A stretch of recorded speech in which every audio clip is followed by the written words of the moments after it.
My kids are growing up so fast, and I'm just gushing over the family photo we took for Mother's Day last year. Why?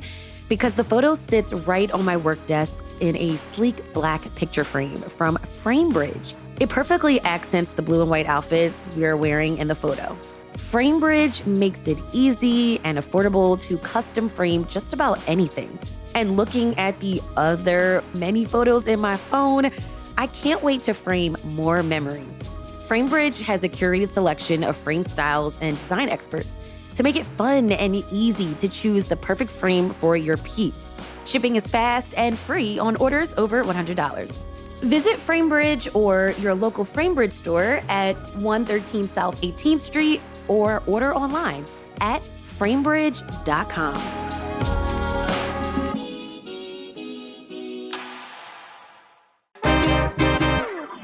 Where is that state budget? And more importantly, where's that SEPTA money? Our transit system is set to be cut by almost half unless the state legislature passes a budget that's now more than 4 weeks late. What in the world is going on in Harrisburg? That's why we are at the district office of State Representative Morgan Cephas to find out if and when SEPTA will be saved. It's Wednesday, July 30th. I'm Trenae Nuri, and we're talking politics.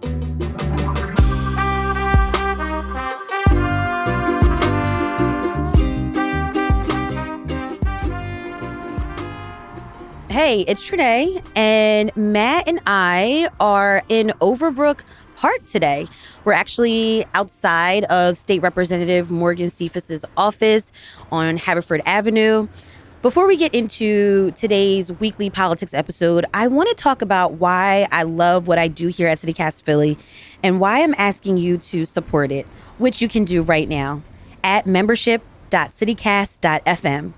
As the host of this show, one of the best parts of my job is getting to sit down with smart, interesting people who love Philly, love Pennsylvania, and help you and I understand it better. I love bringing these types of conversations that connect the dots of life in Philly. And I know we have a lot of fun making this show because life here doesn't have to be, always so serious and uptight.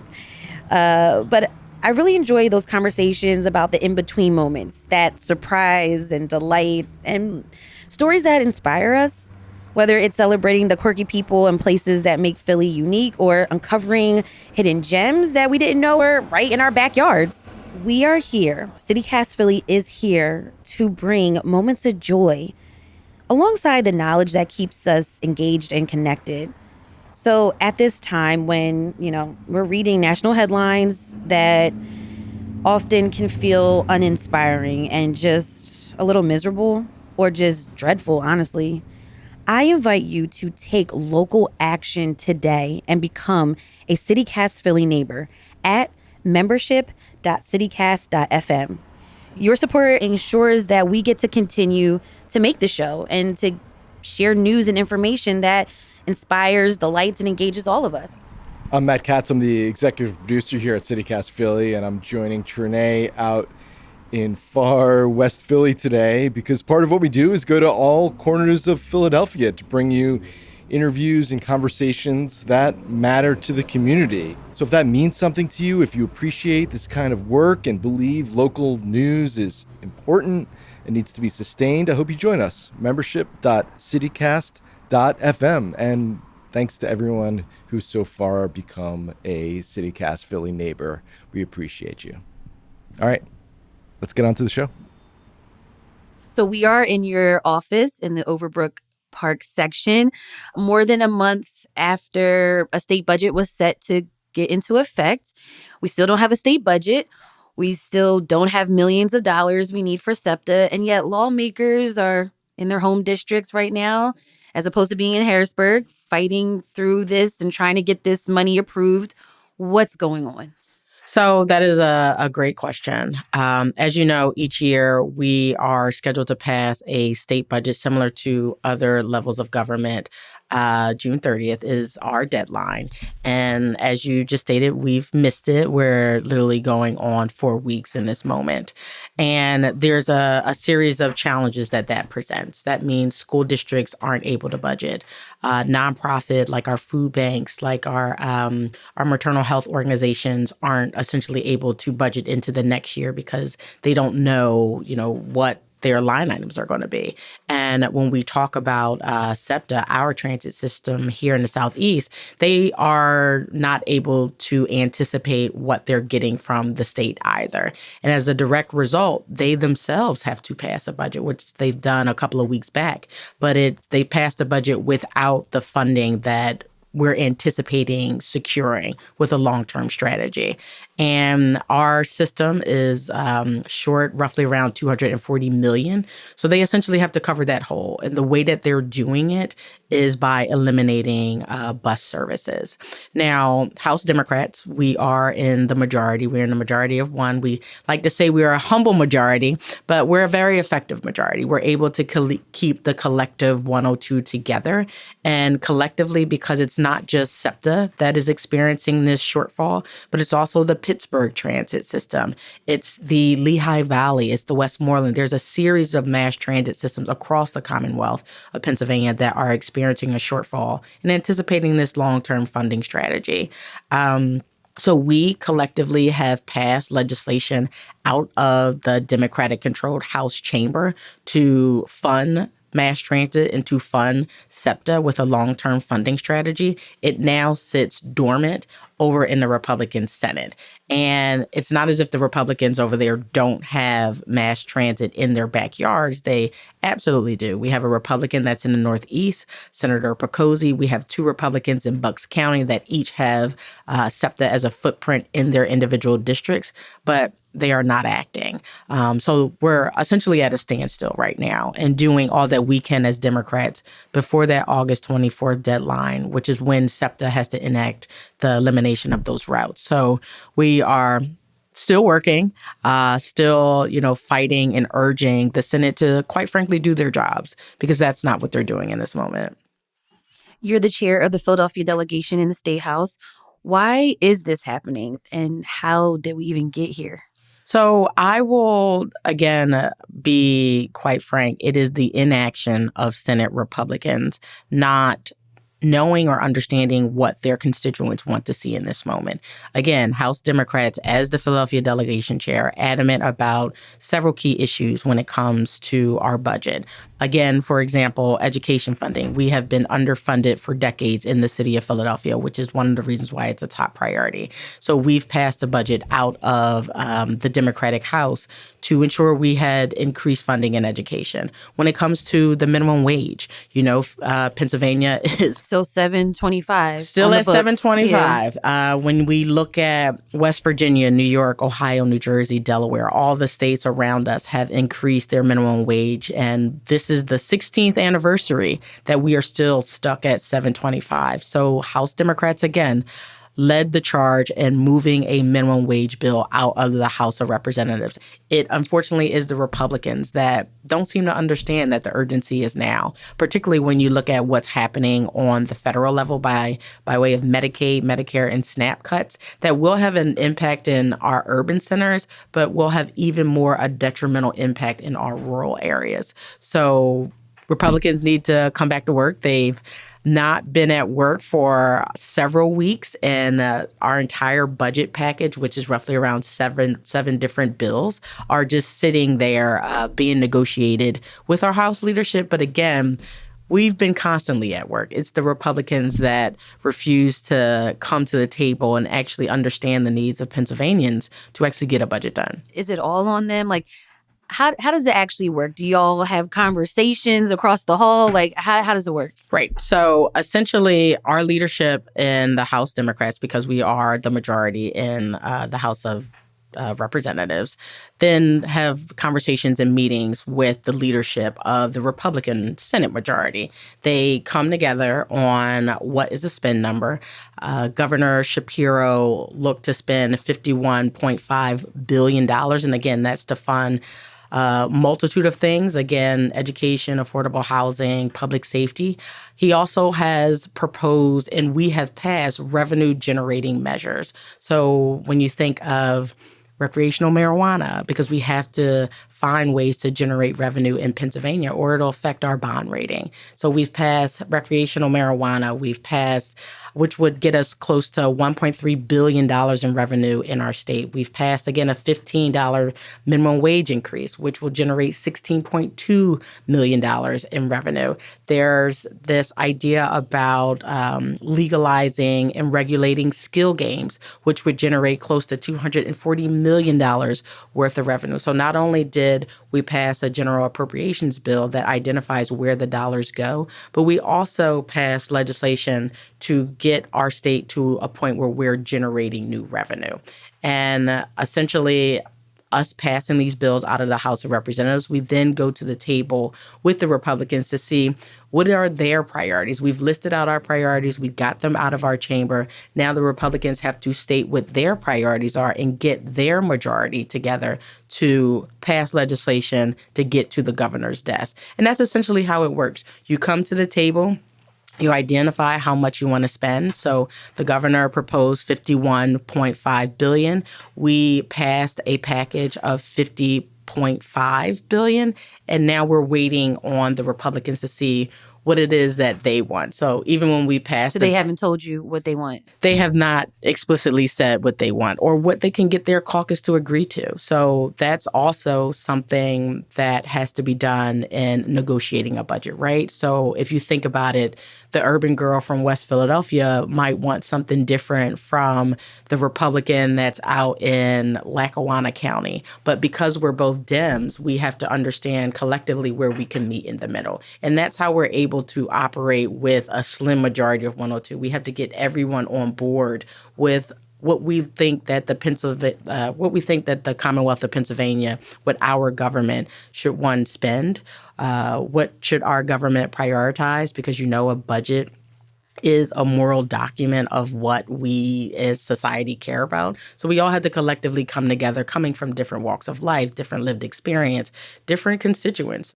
So what don't they understand? Or maybe I should ask this, what do Senate Republicans, how do they feel about Philly? They feel like we mismanage the resources that we receive from the state. Do you think that's fair?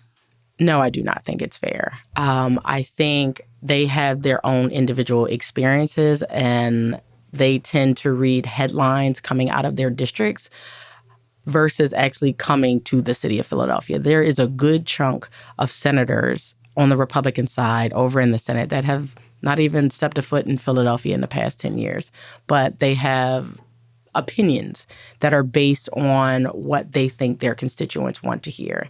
And that is that all of the resources are going in the city of Philadelphia and they're not funding, our rural areas, our roads, our bridges, our schools, which is not true. Again, with us producing 41% of the revenue for the state, we inevitably are funding your roads and bridges. One of the arguments is that their taxpayers and their constituents will never ride our buses. Well, we can say the same thing, that I can't tell you the last time I've been to Lackawanna County or Westmoreland County, but I do understand the need to fund their neighborhood infrastructure. And I think we have to think collectively like that as a Commonwealth. Like, it shouldn't be red versus blue on every single issue. I know we're not going to be in alignment with all of the issues. I mean, if you think of, reproductive rights, when you think of gun control, those are some issues that we're just not going to align on. But what we all should agree on is that Pennsylvania should be put in the best economic situation to where we are attracting families, we are attracting businesses, we're able to compete when it comes to New York and Washington, D.C. because of where we are situated. And sometimes I think Republicans honestly miss that mark because they're playing what I like to say, they're playing to the bots, playing to, sensationalizing what is happening in Philadelphia without just singularly focusing on what's happening in their own rural areas that, are just impactful. So if you think about the conversation with Medicaid and Medicare. You have some, like, yes, we have a good footprint of constituents. So, for example, in my district, I have over 10,000 residents that are utilizing Medicare. 25% of my district is on some form of Medicaid. It's similar in rural areas, but if you listen to their talking points in Harrisburg, they make this assumption that if you're on Medicaid or Medicare, you're, somehow lazy or somehow not able to pull yourself up by their own bootstraps. Or if you think about how Medicaid will impact our hospitals. About 70% of the clientele at Temple University or Temple Hospital are on Medicaid. So if Medicaid goes away or is changed or people are kicked off of Medicaid, that means it'll have an impact on Temple Hospital's bottom line. That means, people that aren't on Medicaid, premiums will go up, lines will be longer.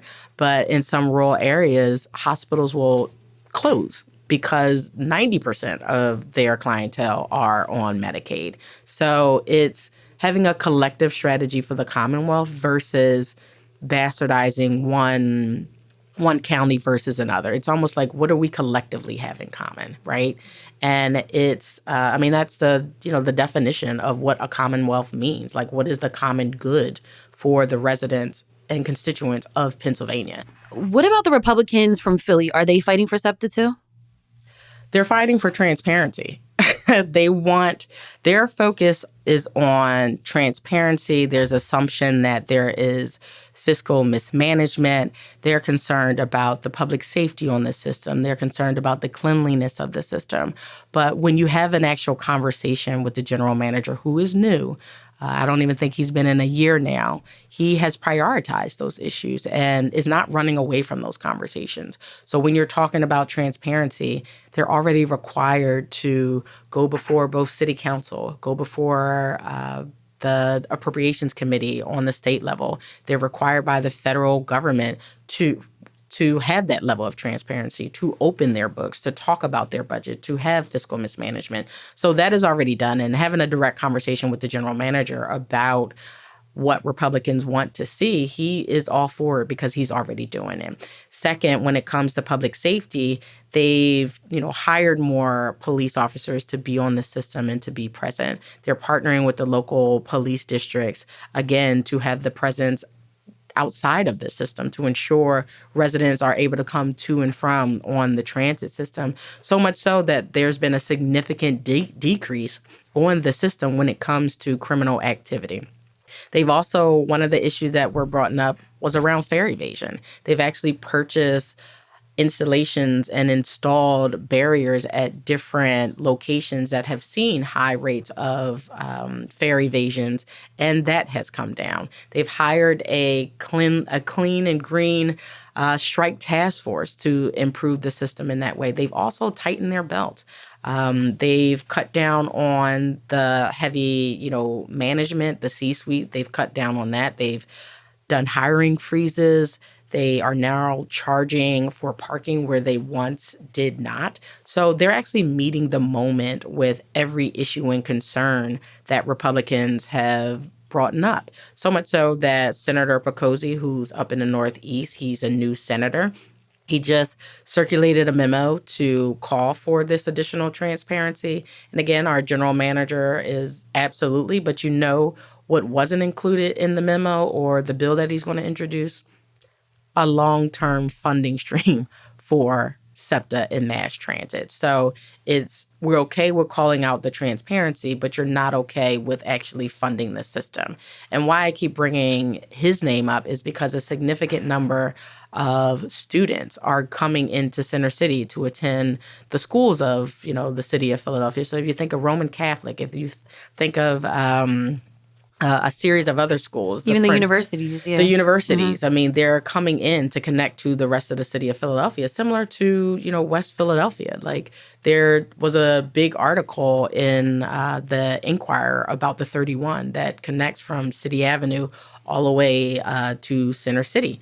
They talked about a gentleman that travels from Mantua all the way up to City Ave to connect to the Aldis. They talked about a young girl that comes from Overbrook Park that connects in the Center City to go to Comcast. So the fact that our system is connecting the city of Philadelphia and moving people throughout the city is what I need the Republicans to focus on. Absolutely, if you want to talk about transparency, SEPTA is already required to do that. If you want to talk about budgets, fiscal management, proper fiscal management, again, they're already doing that as a result of so many conversations over the years. It's let's focus on the task at hand because we actually have a deadline, August 24th, when SEPTA is anticipating eliminating routes, 32 routes to be exact, and potentially 5 regional rails routes starting up in January. So we need to hone in on what is happening in the immediate. I mean, we can do both. We can build and fly the plane at the same time is essentially what I'm saying. Do you take SEPTA? Absolutely. I've taken SEPTA when I have to go into Center City and I don't want to pay $30 in parking, or I don't want to get one of those great tickets from PPA that, funds our schools. But I don't want to have to endure the traffic, the congestion. So oftentimes I'll take the 44 that runs on City Ave in the Center City to take some meetings. So you're outraged by all of this? Absolutely. I'm pretty upset. We have 53,000 students that were just told by the School District of Philadelphia that you all have to think of alternative routes. We were just told, again, the 31 is going to be eliminated, and SEPTA offered 3 other buses that people can connect to, but they have to walk to get to the first stop.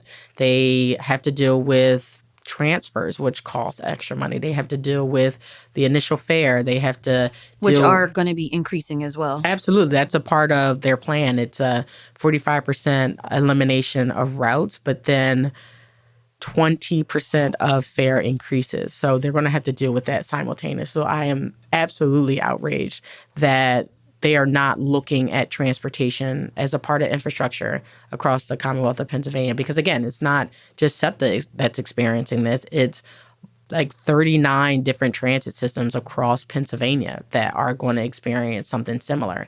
And this is not the first time we've had this conversation. We've been fighting this fight for about a year or two now. SEPTA raised the flag once the COVID-19 money was running out that we're going to be at a fiscal cliff. And if we don't address this now, we'll be in dire situation. And we are in a dire situation right now. Is Governor Josh Shapiro doing enough? I think so, yes. So in several ways. Because this was an issue in last year's budget and we raised the alarm, he did something called flexing federal dollars. So there is a federal pot of money for transportation that funds roads and bridges. But you have the ability, if you get the authority from the federal government, so at the time, President Biden's administration, to be able to divert the dollars from the roads and bridges to mass transit. And because we did not get this done last year, he was able to divert, I want to say $89 million to mass transit, which didn't just fund us, it funded every single transit system across Pennsylvania. So that provided a stopgap, almost like a Band-Aid, to get us through the first quarter. Then he did it again because we could not find a solution. And he flexed, I believe it was over $150 million. But that went directly to SEPTA to, again, get us to a point where Republicans would finally come to the table and have a conversation. Is that fiscally responsible to do that? Like to use that money that is for roads and bridges and then move it somewhere else? Absolutely, because when the projects that he took the dollars from, they weren't slated. It's another 10 years before they even get started with the actual project. And because we have a $10 billion surplus, it's not something that we can't fix further down the line. And he actually has already put the dollars back into the system to fund those roads and bridges. So he was able to do that. Again, without us having an actual funding stream in place last year. And he's put this in his budget twice. And the Democratic House majority, again, have passed it twice. So it is the Republicans that are, quite frankly, failing Pennsylvanians in this moment because they are not collectively coming up with an alternative proposal. So what's next? Are you optimistic that SEPTA will get the funding it needs? Absolutely. Listen, as an elected official, we always have to see the glass half full. And we know that we can't have a budget that doesn't include SEPTA. So I am very optimistic that we're going to get this done. Right now is the timing. And we will, over the next, as the Philadelphia delegation chair, I'll be leading my delegation in several different actions over the next couple of days. So we're talking press conferences. We're talking about showing up to our Republican colleagues' offices, demanding answers, demanding a plan, demanding how are you going to get your leadership to get this done. If you want to be a Republican in the city of Philadelphia, he's the only Republican senator, Senator Pocosi. What are your plans to deliver for Philadelphia? We also have a Republican state representative in Martina White. She's a part of the Republican leadership in the House of Representatives, and we're asking frank questions. What are you doing to deliver for Philadelphia? So you'll see some of those actions. You'll see we're going to be doing an op-ed relatively in the near future about like laying out really what's at stake, so people aren't confused that it is the Democrats that are fighting tooth and nail to get this done, and to call out Republicans for, quite frankly, in this moment, to get them to pressure their leadership to get this done. So we'll be doing a series of actions, throughout the summer until this gets across the finish line. We're not going anywhere. We are still at work. We might be taking a trip back up to Harrisburg to tell the Republicans to come back and get back to work and do their jobs. So let's say SEPTA finally gets the money it needs. Mm-hmm. Well, what happens next year and the year after that and the year after that? Because it could be, a perpetual crisis. Absolutely. And that's a phenomenal question, because the dollars that we're advocating for only gets us to 3 years. So we'll be back at this conversation in 3 years if we don't continue to prioritize transportation infrastructure. In other places like Boston, New York, Washington, D.C., there is an intentional effort to continue to fund their transportation infrastructure. And that's how we essentially have to treat our transportation system here in the Commonwealth of Pennsylvania, similar to how we treat education. We don't pass a bill one year and then just kind of go away thinking that it's going to fix itself. It's every single year we are investing in the system and to ensure that it's accessible, affordable, and equitable, to be quite frankly. So what we are advocating for as a part of our package that we sent out of the House of Representatives as Democrats, not only do we provide that long-term funding stream, but we also create a commission that obviously will be bipartisan. It'll have a series of stakeholders that are part of the conversation to talk about how do we invest in our transportation system right now, but what is the transportation system that we want to see? We'll continue our conversation with Representative Cephas after the break.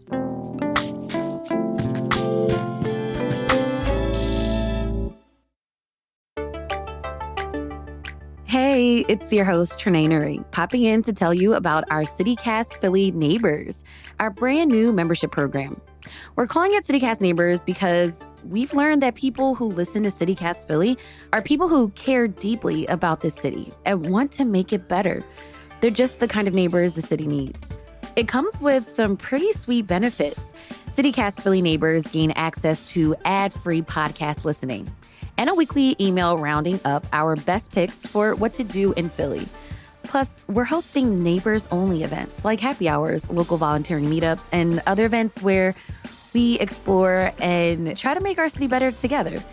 And you get to be a part of the local conversation by shouting out a local business or a nonprofit that you love on the show in the Hey Philly newsletter. For $10 a month, you can become a CityCast Philly neighbor today by going to membership.citycast.fm.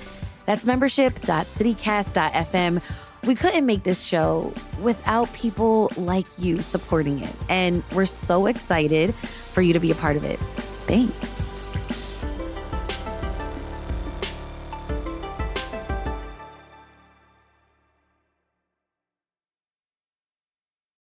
I just MailChimped my marketing. You MailChimped your what? I MailChimped my marketing with AI to create an effective marketing campaign in minutes. No, MailChimp and Way. Yes, MailChimp and Way. Now I can hyper-personalize my campaigns across email and SMS. You can do all that with MailChimp? What did I just MailChimp and say? MailChimp your marketing with the #1 AI-powered email marketing and automation platform, Intuit MailChimp. #1 based on publicly available data on competitors' customers. Plans vary. SMS available as add-ons. Visit MailChimp.com. Hey y'all, popping back in to remind you about CityCast Philly Neighbors. And if you feel like you've been hearing about it a lot, well, that's great because we need about 15 more neighbors to join our community. We are proud to be member supported and we want to shout it from the rooftops, from the porches to the stoops. But if you've been on the fence, you're not sure, we hope you'll come on board in these last couple of days of our launch campaign. And when you do, we will have a tote for you. It's really special. The tote is so cute. It says, "Neighbors make Philly." And as you heard us talking about it earlier this week, neighborhoods make Philly, and it's the people. It's you. You make this city so special. And it's the perfect way to tell the world, even anyone at the farmer's market, that you support local journalism that connects you with this city, that you believe in this city, and you're tuned into the conversations that make it interesting, that make it better, that make it feel like home. When you support CityCast Philly for just $10 a month, you help make it all happen. You can get the tote and support this show by becoming a CityCast Philly neighbor at membership.citycast.fm. That's membership.citycast.fm. Thank you so much. All right, let's get back into our conversation with State Representative Morgan Cephas. Congressman Dwight Evans recently announced that after a stroke last year, he will be retiring from Congress, not running. That seat is going to be open in a very Democratic district. There are some other names in the race, like State Senator Sharif Street, son of former Mayor John Street, and also the chair of the Democratic Party in the state, and State Representative Chris Rabb. Are you running? I am having conversations about exploring all of my options. But first and foremost, the congressman has done a phenomenal job in transforming the city of Philadelphia, both as the appropriations chair, but also while he was down in Washington, D.C. And there's a lot of decisions to make this year, including getting SEPTA across the finish line, which is absolutely my top priority as the Philadelphia delegation. Again, we have a system that literally can shut down, and we're not going to be able to move people, not just in Philadelphia, but across the region, which makes it, again, my top priority as we're going through budget season. But we also have 3 Supreme Court justices that are up for retention this year. And when you think about that, MAGA Republicans are flooding the Commonwealth of Pennsylvania with so much money to unseat them. This is the court that protected us from MAGA Republicans from stealing our election back in 2020. This is the court that's actively protecting my reproductive rights here in the Commonwealth of Pennsylvania. It was the court that was going to decide on whether or not how we're funding education is unconstitutional in Pennsylvania, particularly coming out of the city of Philadelphia. So I am absolutely flattered that this is top of mind for people and that my name is even being considered to, follow the legacy of so many great congressional members that have represented the 3rd Congressional District. But again, I have not made a decision yet because we have a tall order right now to deliver for Philadelphia in this moment. When can we expect a decision? You will be the first to know. Okay. Thank you. So beyond the fight for SEPTA funding, tell me more about some of the work that you're doing in Harrisburg, because you mentioned maternal health. Mm-hmm. You're the co-chair of the Pennsylvania Black Maternal Health Caucus, and you've done a lot of work around maternal health. You're a co-sponsor of the Dads Matter Act and also have legislation on requiring insurance coverage for the treatment of menopause. Fantastic. No, thank you for bringing it up. This has been a big issue for me while I've been in the Commonwealth of Pennsylvania, the General Assembly. So I literally just recently got a bill to the governor's desk, and it was to extend Medicaid for doula care, which is a part of the pregnancy continuum and a part of the workforce that helps young people, not young people, but pregnant individuals, give birth during their birthing process is ensuring that doulas are readily available and that you can actually afford it and that insurance is actually covering it. We know that mothers are dying on the hospital bed, but also are dying up to a year postpartum because they just don't have the infrastructure available to protect them during their birthing process, which is one of the reasons why I really wanted to lean in on this issue. If you think about it, in the entire country, we have close to 1,000 women or 1,000 pregnant individuals that are dying due to childbirth. And when you go to Canada, there's about 20. So that puts it in perspective as to what we're dealing with. And Pennsylvania is absolutely following that similar trend.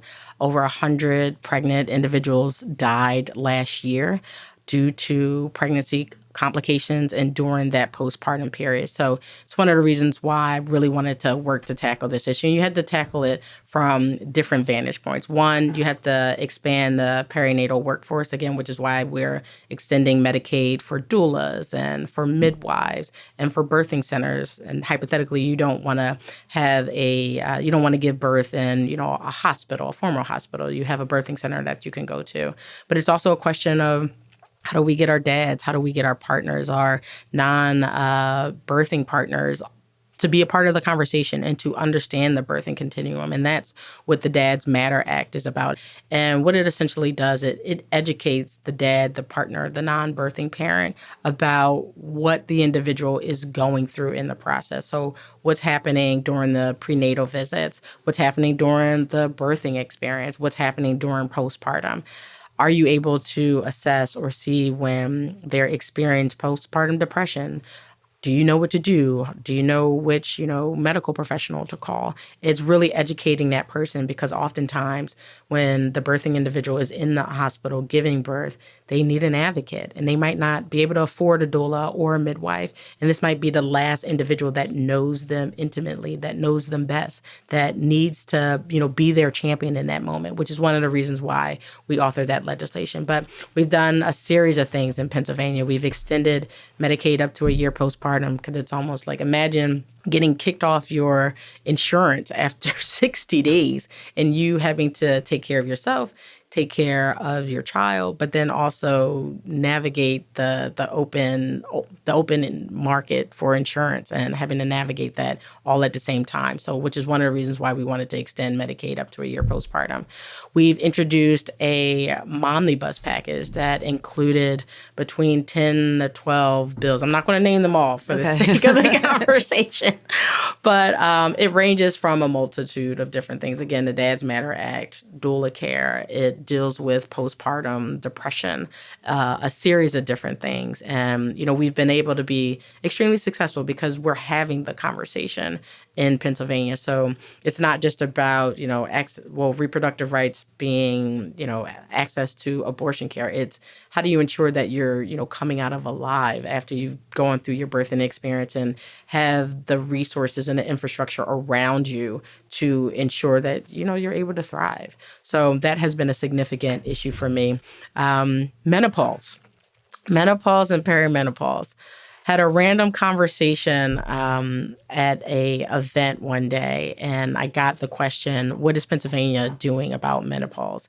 And I'm one of those elected officials. If I don't have an answer, I don't have an answer, but I'll be sure to have my team do some research, take a deeper dive as to, what's happening in the space, what can we do?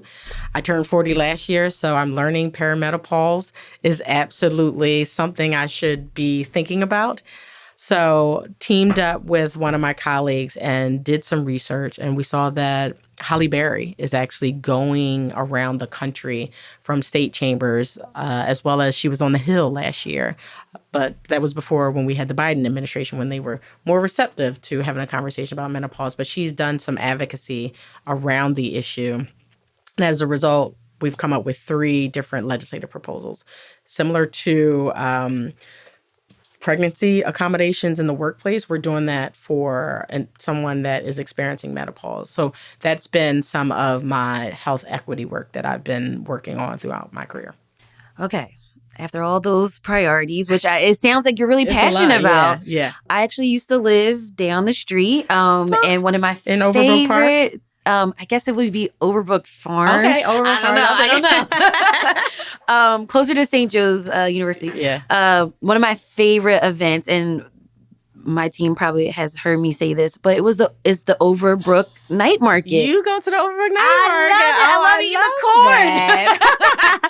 I You know she love, sells walking out of that corn I like know. every That's year. why I go super early. Oh, you gotta I go go super early. What time do you get there? Like 5 o'clock. Like Oh my when goodness, like you're one of they're those. still like opening the trucks. I love it. So that's the best time to go. like I love it because you walk around, you bump into people that you Yeah. haven't seen in years. You're like, hey girl. I ran back into my best friends from middle school there. See? Yeah, no, Yeah. it's good. Who both told me I didn't have enough food trucks, by the way. Really? Yeah, I think the first year we had like. Well, it's more at the top, like Yeah. near 63rd. It sounds like you got some recommendations. Yeah, but then it's like less like you get further in. So is that your recommendation? Yeah. It's okay. We take feedback, but I'm glad you had an opportunity to come. Yeah. Did you come this year? I know it was really bad weather. No, I didn't come this year. Okay. Yeah. Well, we did still have like close to 7,000 people That's come out, which is exciting. I mean, it's a time for the community to come together. I mean, I don't know about, where you were born and raised, but we didn't have that when we were younger. We would always have to either go to Manioc or go to Chestnut Hill to have that type of experience. And had a nonprofit come to me with the idea, and I'm like, absolutely, we are doing this. So we are 5 years in, which is super exciting. So it's not just about bringing the communities together. It's also about supporting local business. So people get to support and just see and experience the rich history of Overbrook. I mean, we had Will Smith. We had Kobe Bryant play at Tustin Recreation Center. So there's just so much history in this section of Philadelphia. Sometimes people don't even realize they're in Philly when they go into like Overbrook Farms or Green Hill. And it's like, don't forget us and, come experience us. But it also gives us an opportunity for this section of Philly to experience the rich food culture with our food trucks. I mean, I don't know about you, but love a good food truck, regardless of even what they're selling. We're opting for the food truck versus the restaurant. And it's just, all in one, you get to have like that experience. So it's also been one of the events that have been a highlight of my career. Well, thank you for your time on CityCast Philly today. No, thank you for having me. And thanks for coming back to your old stomping grounds. We asked state Republicans for comment about Cephas's criticisms, but we did not hear back. Before you go, we are so excited to shout out the CityCast Philly neighbors that have joined us this week during our Neighbors launch campaign.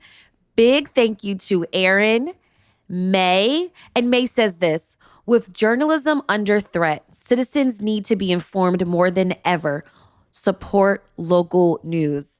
Thank you so much, May, and welcome. So glad you're a neighbor. Roberta, who I found out has a connection to the CityCast Philly team. And Roberta is a neighbor now. And she really is a neighbor because she says this: my husband and I moved to Philly from New York City 5 months ago. The only people we knew were our grandchildren and our children. We are vibrant seniors who like to be involved in our home community. The CityCast Philly podcast has become the gateway we needed. We are informed about local events. I have learned a lot, and I have acted on many suggestions. The rapport between the reporters is warm and energizing. There is a lot of competition out there, and I hope my contribution will help you reach a larger audience. Good luck. With a party emoji. Thank you so much, Roberta. We're so grateful for your support. And if you haven't joined, we invite you to become a CityCast Philly neighbor at membership.citycast.fm. We'll send you that extra special neighbors only tote as a welcome gift. And I'm pretty sure you're going to be walking around the rest of the summer and into the fall. And people are going to be like, oh, how you get that? How you get that? Well, I became a founding CityCast Philly neighbor. Let me say that. A founding CityCast neighbor. Again, that's membership.citycast.fm. It's Wednesday, midweek. Do it now. These totes are not going to last forever. That's membership.citycast.fm. That's all for today here on CityCast Philly. If you enjoyed this episode about the future of SEPTA, other issues impacting us here in Pennsylvania, share this episode with a friend. Rate the show, leave us a review, and hit that subscribe button. Be sure to sign up for our morning newsletter, Hey Philly, to learn more about what else Philly's talking about. We'll be back tomorrow morning with more news from around the city. Bye.